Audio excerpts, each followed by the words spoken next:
What you call as Gayatri, what you call as many other things, in yoga we call this Tantra Yoga. Improper usage of sounds, powerful sounds, can cause serious problems. Someone brought this lady to the program and she had lost her voice almost 6 or 7 months or almost 8 months before she came to me. Mantras need to be done with certain care.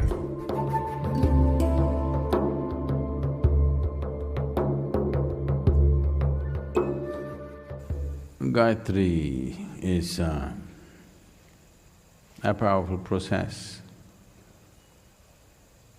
very different in its nature.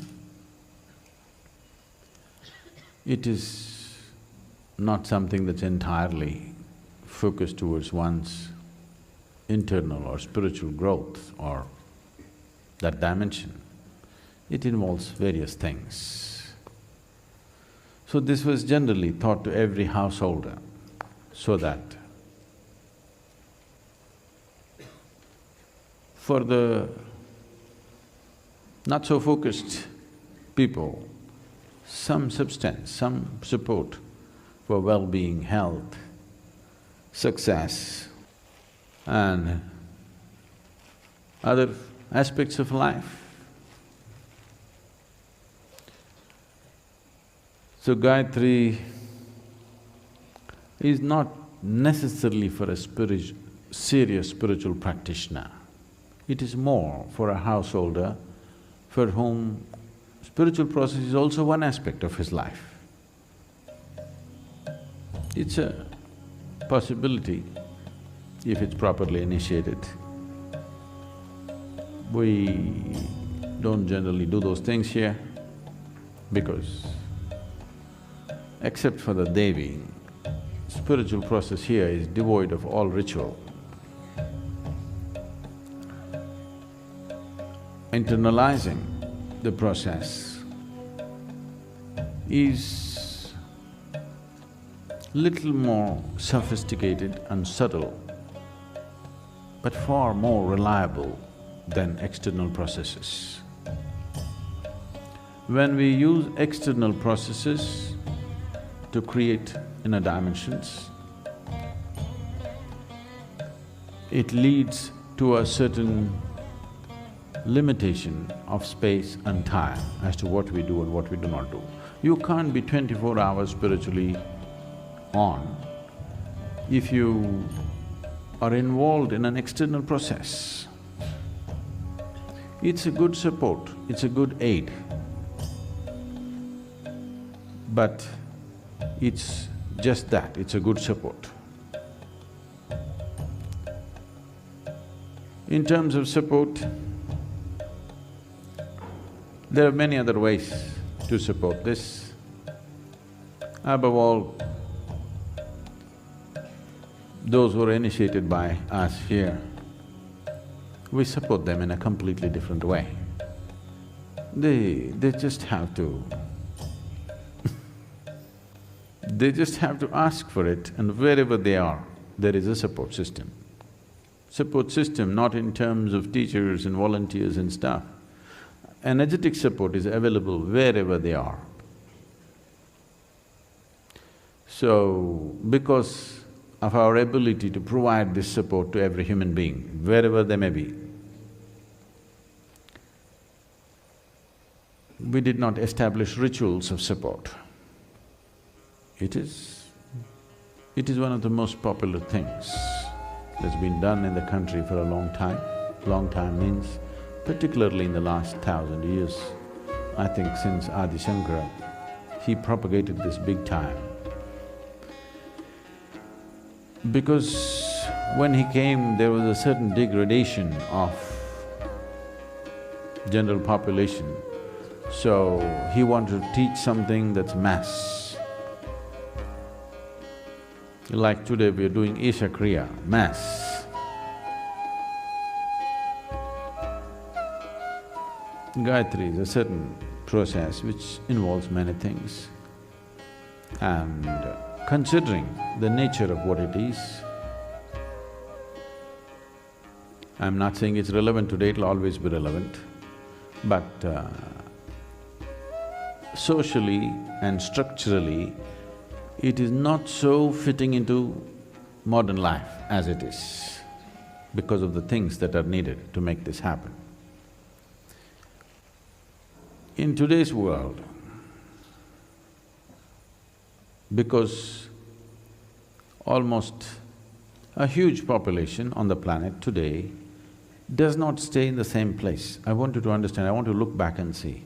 500 years ago, most people in their whole lifetime, they got up and went back to sleep in the same place, in the same building for their whole lifetime without one day of being out. That's how life used to be. Today, I think very, very few human beings are like that. People like me, if I sleep on the same bed for 2 nights, I think it's a fortune. So, those days are gone. Because of that, certain rituals and certain ways of doing things, the relevance of that has come down substantially. I'm not saying the relevance of the basic practice is gone, no. But social things have changed, situational changes have happened, which doesn't facilitate those type of practices much. It's best they're internalized. Internalized processes can be done anywhere. We are not depending upon what kind of atmosphere we are in, what kind of people we are with, it doesn't matter. So, yoga is 100% internalized.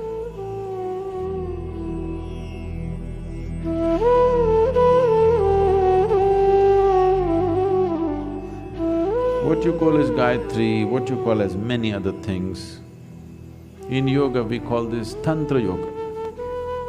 When I say Tantra Yoga, today Tantra has found very ridiculous expressions, particularly in the Western nations. And people think if you utter the word Tantra, they're thinking about unbridled promiscuity. No, Tantra just means technology. There are various types of tantras. So if you employ technologies where external material is involved, that's called tantra. If you employ technologies where no external material is involved, it's completely internalized, then we call it yoga. If we want to create tantric processes, right now an arati is happening in the Devi temple, it's a kind of a tantra. A puja happens, it's a tantra. An abhishekam happens, it's a tantra. These are techniques or technologies to create certain impact. But now if you want to do tantra, you need the form of the Devi, you have so many limitations. Tantra is useful when people are not willing to do anything by themselves, they want somebody else to do it for them. So one person who's learned how to do it facilitates it for everyone. The danger of Tantra is exploitation. There was a fabulous tantric culture in this country. In the last 2 generations, we've beaten it down because it led to such states of exploitation and turned so ugly, we thought it's better without it. So last 2 generations have really pushed ritualistic way of life out because it was so exploitative. So internalized processes, the safety of it is nobody can exploit it, it's you. Somebody can inspire you, somebody can initiate you, somebody can induct you into a powerful process, that's it. There is no room for exploitation. At the same time, there is no need to throw everything out. That would be like throwing the baby with the bathwater.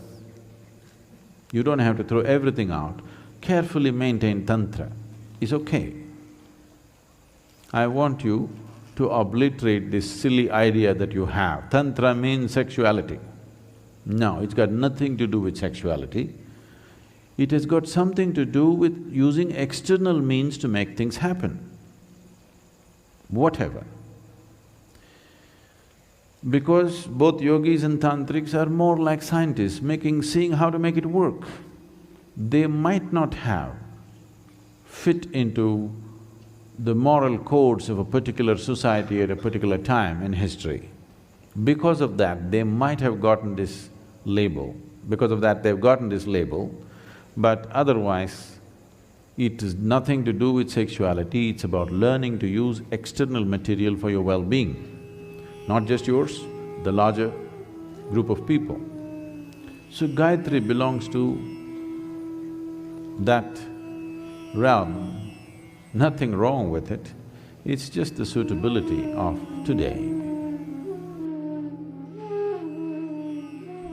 The mantras are a powerful process, but they need to be properly used, properly initiated. Improper usage of sounds, powerful sounds, can cause serious problems.